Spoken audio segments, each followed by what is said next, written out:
Hey, I'm Tsea, and I'm working on a 2D platformer called Watch Your Jump, and I just revamped the art for the entire game. It was a long and hard journey with many mistakes made and just terrible art made. But in the end, I think it was all worth it, and I hope you think so too. Enjoy!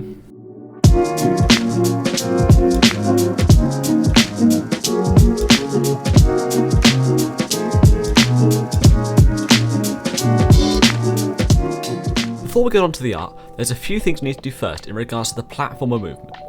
Now, I know I spent an entire video redoing it, but there are still a few things we can do to take it even further.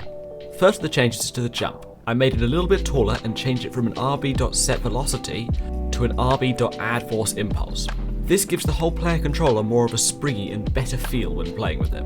Next I added in some animations. Now, I already said last video, I love animations, especially UI animations, and this is no different. I feel like animations can take a game all the way from feeling like this to feeling like this, if done right. I started with a simple squash for when the player jumps, adding to the springiness of the character, and the stretch for when the player wall jumps, which also adds to the springiness. Overall, these changes were small, but have made a large impact on how the character feels when controlling it, and I think it was all worth it. Another thing I added were these particles when the player jumps and wall jumps, along with these white lines to show the direction that the fan pushes the air in. And now, with all of these small changes done, we can move on to the thing you all came here for, the art.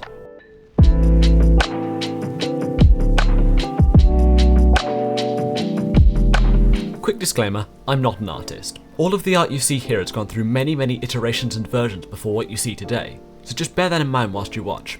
Anyway, the first thing on my list of art items were some background items like bricks. These took a while to get right, and I took inspiration from a few different games, namely GMTK's Untitled Magnet game, and the way he did them. I really like how they turned out, and they are probably my favourite art piece I have done to date.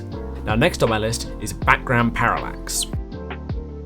Now, you may be asking, Tsea, what's a parallax? And even if you aren't, I'm going to tell you anyway.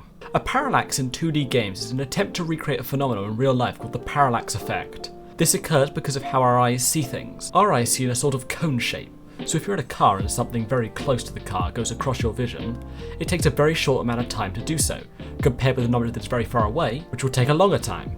Basically, the parallax effect makes it seem that the further away an object is, the slower it moves. And now with an explanation done, we can add it into the game. Now, the system works, but the art does not. And I spent a long time on this, and will most likely be returning to it later on in the project when I am better at art, or when I decide to ask someone to make it for me. But for now, this is what we're working with. Now, the next thing I did didn't make a lot of visual changes, but it made it a lot easier to customize the look of the player. Originally, the player sprite was contained on one image, but I've now separated it into multiple different layers. This is going to make it much easier to add in character customization later down the line, which one person has kept on asking me for. You know who you are.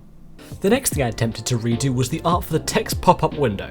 It was originally set to a black plane, so I added in some outline made of the pipe things you see on the floor.